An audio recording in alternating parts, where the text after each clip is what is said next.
Regulators this week unveiling proposed rulemaking for the banks, raising capital requirements, expanding the scope of banks subject to some of the strictest rules. Do these rules go far enough? Too far? Former FDIC Chair Sheila Blair joins us now. Sheila, I'm less concerned or really interested in the too big to fail banks here, but Right. what is the impact, you think, of this on the largest regional banks? The KRE is up significantly this week, and will this drive the expected consolidation among regionals? Yeah.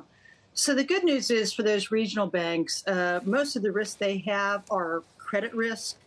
And these rules really don't, there are a lot of changes in the credit risk requirements, but for the most part, they do not actually, in aggregate, the credit risk capital requirements go down under these rules. I know there's a lot of hysteria about capital increases, but they actually go down.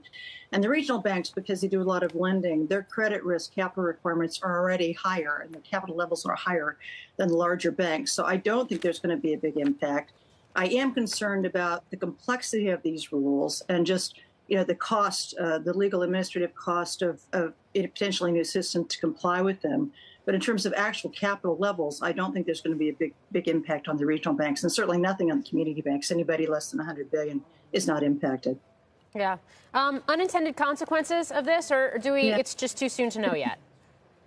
Well, it is. I mean, you're hearing this. So it's never a good time to raise capital.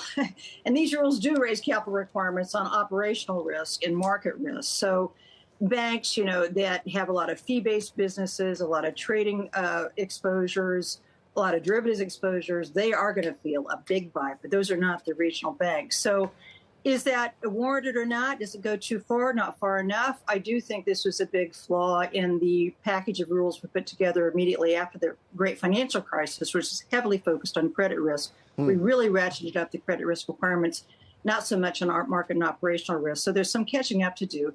Does it go too far? I mean, I think that's, look, if you're a fee-based, if you have, big trading operations and a lot of fee revenue, you're going to be hit hard by these rules. And that's what the comment process is about, to, get input and see if it goes too far or not. So, Sheila, if you ran the circus, are these the rules you would have put out right now? And if not, what would you have done? So if I was dictator, yes, I would have done them. Finished this up way earlier. It's kind of embarrassing that it's a lot of years after the financial crisis. We're just now completing a rulemaking process that started in 2009. So that's kind of embarrassing. But the problem is, you want international consistency. It takes a long time to reach agreements. So I would have done it faster. I would be simpler. One of the big positive impacts of these rules is it pretty much gets rid of banks using models to set their own capital. This was a big factor prior to the crisis. There was this nutty idea called the advanced approaches that banks with their own models knew how to set their own capital. And obviously banks are conflicted. They have every incentive to keep their capital levels low. They like that leverage. They're paid in equity. They like the bigger returns on equity. So getting rid of that it was long overdue, which should have been done 14 years ago. I'm glad at doing it now. Would have done it faster, would have made it a lot simpler. And I hope during the commenting process, they can find ways to simplify these rules. The capital rules are already hyper complex, and I fear this package will make that even worse. All right. Sheila Blair, it's great to get your insights in a week like this. Nice Thank you.